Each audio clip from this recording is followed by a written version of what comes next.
We are now in your almost completed tiny house. It's like 95% complete. Yes. How you feeling now seeing this like literally in full swing? All right, so roof is on. This is exciting. Oh, it looks like the windows are on too. Okay. So today, the contractors are not here yet, but today they are actually going to be putting the siding on. They are moving pretty fast on this. So we should be finished within the next couple of weeks. Let's go see inside. Windows looking nice. Windows looking really nice. And the roof, the eaves, everything is good. Y'all, this is better than mine. This is better than my tiny house. So from the looks of it, they've started a bit of the electrical work, a lot of the electrical work outly. So actually, so we're starting to see the receptacles. We're starting to see all of the plumbing pipes, everything coming through. These are the newer pipes that folks tend to want to go with now, more upgraded. And we have the whole electrical panel that's actually starting to be done too. So they're going to begin connecting that. Right now, what I believe they're going to be waiting on, the plumbing, the piping, everything that y'all are seeing that is exposed, we're actually waiting on the inspector to go ahead and come through and do the inspection for the plumbing and the electric. And I have no doubt that we're going to go ahead and pass that. So it'll be good. This is starting to look really, really nice. Next, as I mentioned, is going to be the siding. So they're going to finish out the exterior. And then from that point, once the inspection happens, we're moving inside and we can actually go ahead and start closing up these walls, doing the installation, because I'm sure someone is going to ask. We do have to insulate these homes because it is a residential home. Someone is going to be living here. So after we do the inspection, someone's going to, or the contractors are going to come in and insulate.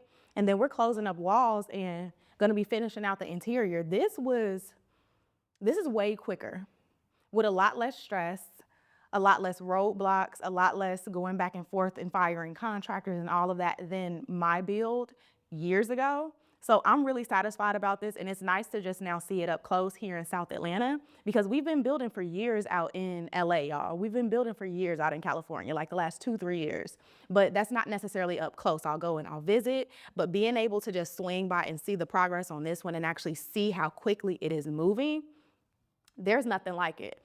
Like the vision of all of this coming to life, oh my goodness. Oh my gosh, I can't even describe it. So yes, I'm loving this. How did I finance the property? There were a couple things I did. I actually went to get a HELOC on my property, but the value just wasn't there. I thought there was more value in the property. I signed up for life insurance about 12 years ago. Like when I first started working full time, and I was able to leverage my life insurance to get a pull, no pull on my credit. You know, I pay it when I get ready. Interest rate is cool. Like nobody is just over here. Like I can pay it at a certain time. The second thing I did was I started the LLC a couple years ago. So I was able to leverage my business credit and my business credit cards to pay for a lot of things in this house without, once again, having to leverage my personal credit. The last thing I did was I leveraged my 401k. So I have a decent amount of my 401k, and you can borrow up to 60,000. So once again, no hit to my credit. They sent me the money. Now the money actually comes out of my paycheck. So throughout this, You don't even see it at that point. yeah. So throughout this entire process, like my personal credit has not been hit one time. So if y'all don't know, I finished my build in 2021. Back in 2023, I believe it was January 2023, I had a pipe burst in the tiny house. And I walked in, I was actually on vacation. I walked in, came back, it was water everywhere. You remember I called you? My floors were messed up. Everything was terrible. Come to find out, I had PVC pipe, right? CPVC in my walls. And they basically burst because it had gotten so cold that winter in Atlanta. These, from what you told me, if I remember correct, they expand. Yeah. Exactly, based on like the water pressure and all of that. Yeah. Okay, he bringing the siding, right? Yeah. Let's go check that out. This is the color he's sticking with too, right? This the color? No, this is natural siding. Okay. So we had to start it right there, and then we got to primer Okay. and then paint. Okay. Did he choose a color yet? I don't think so. Okay. Yeah. That's on us. That's on us. Yeah, Okay. Okay, so Darius, we are now in your almost completed tiny house. It's like 95% complete. Yes. How you feeling now seeing this like literally in full swing? Man, it's amazing. Like I remember I was just looking at some pictures the other day of like my backyard when I just had like drawn out like on my phone, like in the backyard. And when they first laid the slab and then they started to put up the framing, then they put up the drywall, and now it's like a refrigerator, a stove, like the water is running, the AC is running. It's just like, wow, like it's a real thing. It's a real house. It's a real house. Yes. Yes. So what words would you put to the like I guess like the progression of it, right? Like you look out your backyard because you are it's owner occupied. Like you live in the main home. Yes. You look out in your backyard every couple days and you just kind of see this Yeah. moving. Describe that for me. It's just unforgettable. Like it's like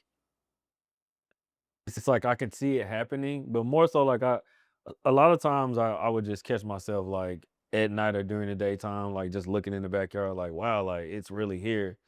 Having a process in place that made it easy for me and made it less stressful to worry about getting the permits and getting the drawings and trying to find a contractor. Like it was more of that customer service, that experience, making sure that all the things were taken care of on the back end, and all my questions were answered.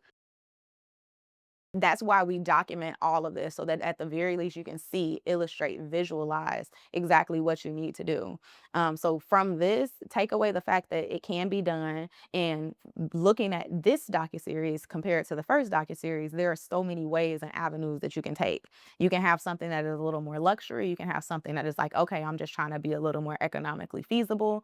But understand that it's not just a one size fits all. Even this, we went 300 square feet. The one that we're building out in Edgewood is 750 square feet. It doesn't just have to look like, oh, this is just like a small house in the backyard. There are places and jurisdictions, cities where you can go all the way up to 1,000 square feet, 1,200 square feet.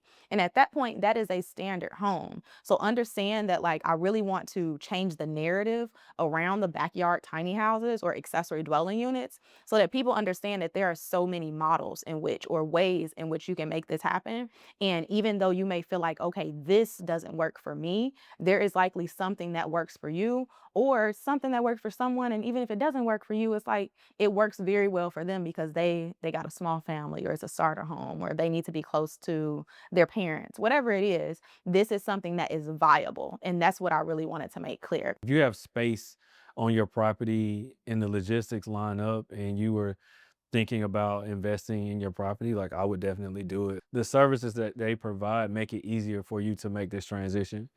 And depending on your circumstances, even if you're not looking to maybe you're not looking to rent the property out, maybe you just really want a guest house in your backyard. Like they make it easy for you to be able to do that because there are a lot of things that when I was first introduced to this idea, like with the permitting and getting somebody to draw it up and getting an appraisal and getting a surveyor, like all these calls that I would have had to make, like Precious and the team made it just a lot easier for me. And now we're literally seeing it play out in front of our eyes every single day.